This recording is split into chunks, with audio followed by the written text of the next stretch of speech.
அனைவருக்கும் அன்பான வணக்கம். நீங்கள் கேட்டுக்கொண்டிருப்பது கதையலை. வாசிப்பவர் ஹேமலதா ஜெகநாத்.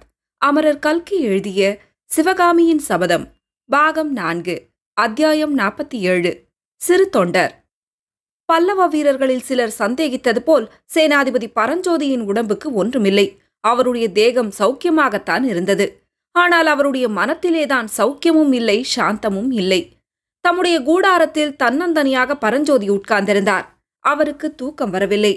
அவருடைய மனக்கண் முன்னால் வாதாபியின் வீடுகள் பற்றி எரியும் காட்சியும், ஸ்திரீகளும் குழந்தைகளும் வயோதிகர்களும் அலறிக்கொண்டு ஓடும் தோற்றமும், பல்லவ வீரர்கள் வாதாபியின் எரிகிற வீடுகளிலும் கடைகளிலும் புகுந்து கொள்ளையடிக்கும் காட்சியும், தலைவேறு கைவேறு கால்வேறாக கிடந்த உயிரற்ற வீரர்களின் தோற்றமும், இரத்த வெள்ளம் ஓடும் காட்சியும் மாறி மாறி வந்து கொண்டிருந்தன. இந்த கோரமான காட்சிகளோடு இருளடைந்த பாதாள புத்த விகாரத்தில் சிவகாமியின் மீது விஷக்கத்தியை எரியப்போன நாகநந்தியின் தோற்றமும், விஷக்கத்தியை காட்டிலும் குரூரமான நஞ்சு தோய்ந்த சொல்லம்புகளை அந்த பேதை பெண் மீது மாமல்லர் பொழிந்த சம்பவமும், கத்தியால் குத்தப்பட்டு தரையிலே செத்து கிடந்த கண்ணபிரானுடைய கலையிழந்த முகமும் இடையிடையே அவர் உள்ளத்தில் தோன்றின. இவ்வளவுக்கும் மேலாக நெற்றியில் வெந்நீரும் தேகமெல்லாம் ருத்ராட்ச மாலையும் அணிந்து கையிலே உழவாரப்படை தரித்து சாந்தமும் கருணையும் பொலிந்த திருமுகத்தோடு விளங்கிய திருநாவுக்கரசர் பெருமான் சேனாதிபதி பரஞ்சோதியை அன்புடன் நோக்கி, "அப்பனே, நீ எங்கே இருக்கிறாய்? என்ன காரியம் செய்கிறாய்? போதும் வா, உனக்காக எத்தனை நாள் நான் காத்து கொண்டிருப்பேன்" என்று கேட்டுக்கொண்டே இருந்தார். அதற்கு பரஞ்சோதி, "குருதேவா, இன்னும் 60 நாழிகை நேரம்தான், பிறகு தங்களிடம் வந்து விடுகிறேன்" என்று மறுமொழி சொல்லிக் கொண்டிருந்தார். சிவகாமி தேவியை விடுதலை செய்து ஆயனரிடம் சேர்ப்பித்து அவர்களை முன்னதாக ஊருக்கு அனுப்பி வைத்த பிறகு பரஞ்சோதி பொறுக்கி எடுத்த வீரர்கள் அடங்கிய படையுடன் மேற்கு நோக்கி சென்றார். வேங்கியிலிருந்து வரும் சளுக்கர் சைன்யத்தை எதிர்பார்த்து கொண்டிருந்த ஆதித்தவர்மருடன் சேர்ந்து கொண்டார். வாதாபி தகனம் ஆரம்பமான 3 நாளுக்கெல்லாம் வேங்கி சைன்யம் வந்து சேர்ந்தது. அந்த சைன்யம் பெரும்பாலும் யானைப்படையும் குதிரைப்படையும் அடங்கியது. மேற்படி சைன்யத்தின் தலைவர்கள் புலிகேசியின் மரணத்தையும் வாதாபி கோட்டையின் வீழ்ச்சியையும் அறிந்து கொண்டதும் பின்னோக்கி திரும்பிச் செல்ல பார்த்தார்கள். பரஞ்சோதியின் முன் யோசனை அதற்கு இடம் கொடுக்கவில்லை. ஆதித்தவர்மரை நின்ற இடத்திலேயே நிற்கவிட்டு பரஞ்சோதி விரைந்து வளைந்து சென்று வேங்கி சைன்யத்தை பின்னோக்கி செல்ல முடியாமல் தடுத்தார். இவ்விதம் இருபுறத்திலும் சூழப்பட்ட வேங்கி சைன்யம் வேறு வழியின்றி சரணாகதி அடைந்தது. அந்த சைன்யத்தை சேர்ந்த 10,000 யானைகளும் 30,000 குதிரைகளும் ஒரு சேதமும் இல்லாமல் பல்லவர்களுக்கு கிடைத்துவிட்டன. இந்த மாபெரும் காணிக்கையை மாமல்லரிடம் ஒப்புவித்ததும் பரஞ்சோதியார் தம்மை சேனாதிபதி பதவியிலிருந்து விடுதலை செய்யும்படி கேட்டுக்கொண்டார். இத்தனை காலமும் ராஜ்ய சேவை செய்தாகிவிட்டது என்றும் இனிமேல் சிவபெருமானுக்கு அடிமை பூண்டு சிவனடியார்களுக்கு தொண்டு செய்து வாழ்க்கை நடத்த விரும்புவதாகவும் தெரிவித்துக் கொண்டார். மேற்படி வேண்டுகோள் மாமல்லருக்கு அதிகமான ஆச்சரியத்தை அளிக்கவில்லை. சென்ற சில காலமாகவே பரஞ்சோதியின் மனப்போக்கு மாறி வைராகியம் அடைந்து வருவதை மாமல்லர் கவனித்து வந்தார். எனவே அவருடைய வேண்டுகோளை மறுக்காமல், "சேனாதிபதி, தங்கள் இஷ்டப்படியே ஆகட்டும். ஆனால் எரிந்து அழிந்த வாதாபியின் மத்தியில் நமது சிங்கக்கொடியை ஏற்றும் வைபவத்தை மட்டும் நடத்திவிடுங்கள். அப்புறம் விடை தருகிறேன்" என்று சொல்லியிருந்தார். மேற்படி கொடியேற்ற விழா மறுநாள் சூரியோதயத்தில் நடைபெறுவதாயிருந்தது. இதனாலேதான் பரஞ்சோதி இன்னும் ஒரே ஒரு நாள் என்று ஜபம் செய்து கொண்டிருந்தார். மறுதினம் காலையில் உதித்த சூரிய பகவான் சில நாளைக்கு முன்பு வாதாபி நகரம் இருந்த இடத்தில், நேற்றெல்லாம் சாம்பலும் கரியும் கும்பல் கும்பலாக கிடந்த இடத்தில் கண்ணை கவரும் அதிசயமான காட்சி ஒன்றை கண்டார். பல்லவ பாண்டிய சேனா வீரர்கள் வாளும் வேலும் ஏந்தி வரிசை வரிசையாக அணிவகுத்து நின்றார்கள். அவர்களுக்கு பின்னால் அழகாக அலங்கரிக்கப்பட்ட போர் யானைகளும் புறவிகளும் நிறை நிறையாக கண்ணுக்கெட்டிய தூரம் நின்றன. இந்த சேனா சமுத்திரத்துக்கு மத்தியில் அலைக்கடலுக்கு நடுவே தோன்றும் கப்பலின் கூம்பை போல் ஒரு புத்தம் புதிய சிற்ப வேலைப்பாடமைந்த ஜெயஸ்தம்பம் கம்பீரமாக நின்றது. லட்சக்கணக்கான வீரர்கள் அவ்விடத்தில் கூடியிருந்த போதிலும் கப்சிப் என்ற நிசப்தம் கூடிக்கொண்டிருந்தது. சிறிது நேரத்துக்கெல்லாம் கூட்டத்தின் ஒரு முனையில் கலகலப்பு உண்டாயிற்று. பேரிகைகள் அதிர்ந்தன, எக்காளங்கள் முழங்கின. சக்கரவர்த்தியின் வருகைக்கு அறிகுறியான மேற்படி வாத்திய கோஷத்தை கேட்டதும் அந்த லட்சக்கணக்கான வீரர்களின் கண்டங்களிலிருந்து ஏக காலத்தில், "வாதாபி கொண்ட மாமல்ல சக்கரவர்த்தி வாழ்க" என்ற கோஷம் கிளம்பி மேலே வானமண்டலம் வரை சென்று 4 திசைகளிலும் பரவி படர்ந்து எங்கெங்கும் எதிரொலியை உண்டாக்கியது. சேனாதிபதி பரஞ்சோதி, இலங்கை இளவரசர் மானவர்மர், வேங்கியரசர் ஆதித்தவர்மன் முதலியவர்கள் பின்தொடர மாமல்ல சக்கரவர்த்தி ஜெயஸ்தம்பத்தின் அடியிலே வந்து நின்றவுடனே மறுபடியும் ஒரு தடவை ஜெயகோஷம் கிளம்பி 8 திக்குகளையும் கிடுகிடுக்கச் செய்தது. சப்தம் அடங்கியதும் மாமல்லர் சுற்றிலும் நின்றவர்களை பார்த்து சில விஷயங்களை கூறினார். தாமும் பரஞ்சோதியும் 9 வருஷத்துக்கு முன்னால் மாறுவேடம் பூண்டு அவர்கள் இப்போது நிற்கும் அந்த இடத்துக்கு வந்திருந்ததையும், அச்சமயம் அங்கு வேறொரு ஜெயஸ்தம்பம் நின்றதையும், அதில் புலிகேசி மகேந்திர பல்லவரை முறியடித்தது பற்றிய பொய்யான விவரம் எழுதியிருந்ததையும், அந்த ஜெயஸ்தம்பத்தை பெயர் தெரிந்து அதன் இடத்தில் பல்லவ ஜெயஸ்தம்பத்தை நிலைநாட்டுவது என்று தாமும் சேனாதிபதியும் சபதம் செய்ததையும், அந்த சபதம் இன்று நிறைவேறிவிட்டதையும் குறிப்பிட்டு, இந்த மாபெரும் வெற்றிக்கெல்லாம் முக்கிய காரண புருஷரான சேனாதிபதி பரஞ்சோதிதான் அந்த ஜெயஸ்தம்பத்தில் பல்லவ சைன்யத்தின் வெற்றி கொடியை ஏற்றுவதற்கு உரிமையுடையவர் என்று கூறி முடித்தார்.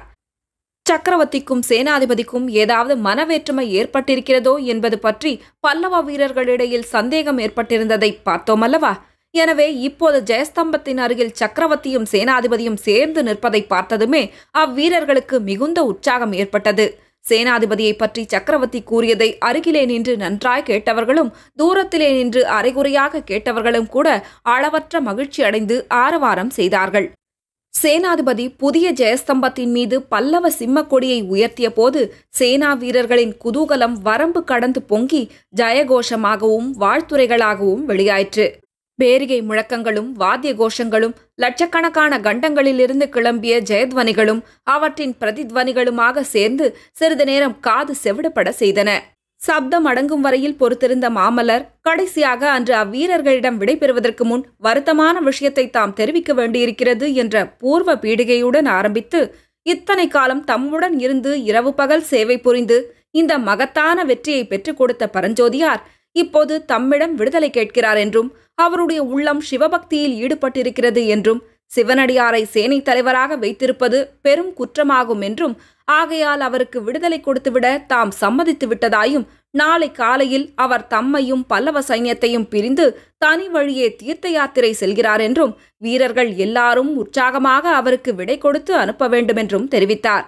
தாம் தெரிவித்த விஷயம் அவ்வளவாக அந்த வீரர் கூட்டத்தில் உற்சாகம் உண்டு பண்ணவில்லை என்பதையும் கண்டார். எல்லையற்ற மௌனம் அந்த பெரும் கூட்டத்தில் அப்போது குடிக்கொண்டிருந்தது.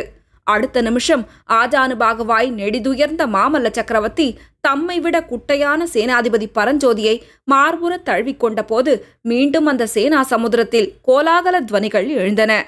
அன்றைக்கெல்லாம் மாமல்லர் பல்லவ பாண்டிய வீரர்களுக்கும் படைத்தலைவர்களுக்கும் பரிசுகள் வழங்குவதில் ஈடுபட்டிருந்தார். வாதாபி எரிய தொடங்கிய நாளிலிருந்து பல்லவ சைன்யத்துடன் வந்திருந்த 100 பொற்கொல்லர்கள் 1000 வீரர்களின் உதவியுடன் தங்கத்தை உருக்கி புதிய சிங்க முத்திரை போட்ட பொற்காசுகள் தயாரிப்பதில் ஈடுபட்டிருந்தார்கள். வாதாபி அரண்மனைகளிலிருந்தும் சளுக்க சாம்ராஜ்ய பொக்கிஷங்களிலிருந்தும் கைப்பற்றிய ஏராளமான தங்க கட்டிகளையும் பொன் ஆபரணங்களையும் பெரிய கொப்பரைகளில் போட்டு பிரம்மாண்டமான அடுப்புகளில் தீமூட்டி உருக்கினார்கள். உருக்கிய பொன்னை நாணய வார்ப்படத்துக்காக அமைக்கப்பட்ட அச்சுகளிலே ஊற்றியெடுத்து லட்ச லட்சமாக கழஞ்சு நாணயங்களை செய்து குவித்துக் கொண்டிருந்தார்கள். ஒவ்வொரு பல்லவ பாண்டிய வீரனுக்கும் அவனவன் தானே சேகரித்து கொண்ட செல்வத்தை தவிர தலைக்கு 10 பொற்கழஞ்சுகள் அளிக்கப்பட்டன. போர் வீரர்களுக்கு மேற்கண்டவாறு பரிசு அளித்த பிறகு படைத்தலைவர்களுக்கும் சிறந்த வீரச் செயல்கள் புரிந்தவர்களுக்கும் விசேஷ பரிசுகள் அளிக்கப்பட்டன. யானைகளும் குதிரைகளும் சுமக்கக்கூடிய அளவு செல்வங்களும் பகிர்ந்து கொடுக்கப்பட்டன. துங்கபத்ரைக்கும் கிருஷ்ணை நதிக்கும் அப்பால் பல்லவ ஆதிக்கத்துக்கு உட்பட்ட விஸ்தாரமான பிரதேசங்களையெல்லாம் வேங்கியை தலைநகராக்கிக் கொண்டு சர்வாதிகாரத்துடன் ஆளும்படியாக ஆதித்தவர்மன் நியமிக்கப்பட்டார். இலங்கை இளவரசன் மானவன்மருக்கு தக்க வெகுமதி அளிப்பது பற்றி மாமல்லர் யோசித்த போது, பிரபு, என் தந்தை வீட்டிலிருந்து அரசாண்ட இலங்கை சிம்மாசனம்தான் நான் வேண்டும் பரிசு, வேறு எதுவும் வேண்டாம் என்றார் மானவர்மர். கடைசியில் மாமல்லர் பரஞ்சோதியை பார்த்து சொன்னார், நண்பரே, இந்த மகத்தான வெற்றி முழுவதும் தங்களுடையது. எனவே இந்த வெற்றியின் மூலம் கிடைத்த அளவில்லாத செல்வங்களும் உங்களுடையவைதான். 30,000 யானைகள், 60,000 குதிரைகள், காஞ்சி அரண்கள், எல்லாம் கொள்ளாத அளவு நவரத்தினங்கள், அளவிட முடியாத தங்கம் வெள்ளி ஆபரணங்கள், இவையெல்லாம் நமக்கு இந்த போரிலே லாபமாக கிடைத்திருக்கின்றன. இவற்றில் ஒரு பகுதியையாவது தாங்கள் கட்டாயம் எடுத்துக்கொள்ள வேண்டும். 5000 யானைகளும் 10,000 குதிரைகளும் அவை சுமக்கக்கூடிய செல்வங்களும் தங்களுக்கு அளிப்பது என்று எண்ணி இருக்கிறேன்.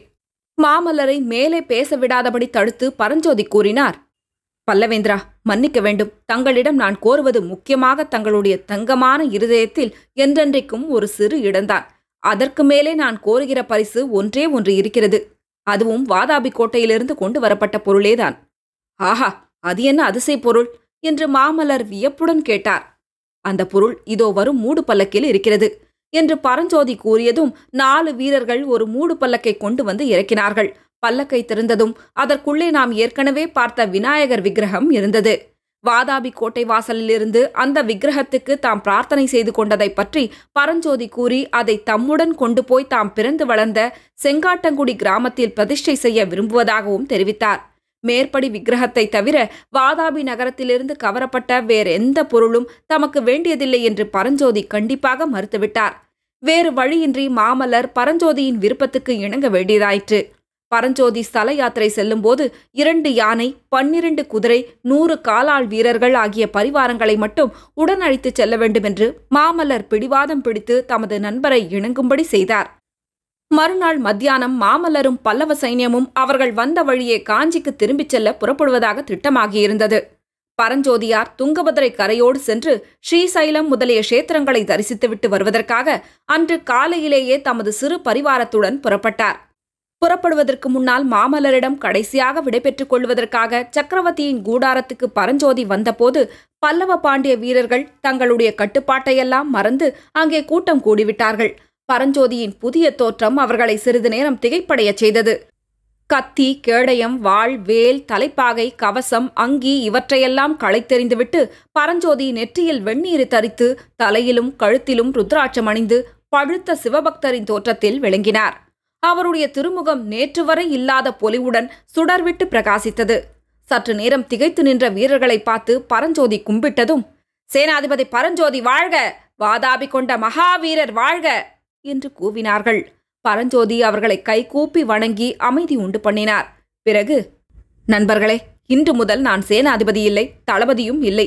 சிவனடியார்களுக்கு திருத்தொண்டு செய்யும் தொண்டர் கூட்டத்தில் அடியேன் ஒரு சிறு தொண்டன் என்று கூறினார். அளவில்லாத வியப்புடனும் பக்தியுடனும் இதை கேட்டுக்கொண்டு நின்ற பல்லவ வீரர்களில் ஒருவன் அப்போது ஓர் அமர கோஷத்தை கிளப்பினான். சிவனடியார் சிறுத்தொண்டர் வாழ்க என்று அவன் கம்பீரமாக கோஷித்ததை 100 குரல்கள் திருப்பி கூவின. சிறுத்தொண்டர் வாழ்க, சிவனடியார் சிறுத்தொண்டர் வாழ்க என்ற கோஷம் நாலாபுறத்திலும் பரவி 1000 குரல்களில் ஒலித்து எதிரொலித்தது. பரஞ்சோதியார் தமது சிறிய பரிவாரத்துடனும் வாதாபி விநாயகருடனும் நெடுந்தூரம் சென்று கண்ணுக்கு மறையும் வரையில் சிறுத்தொண்டர் வாழ்க என்ற சிரஞ்சீவி கோஷம் அந்த சேனா சமுத்திரத்தில் திரும்ப திரும்ப எழுந்து கொண்டே இருந்தது. தொடரும். கதைகளை உங்களுக்கு பிடிச்சிருந்ததுன்னா உங்க நண்பர்களோடும் உறவினர்களோடும் பகிர்ந்துக்கோங்க. நன்றி.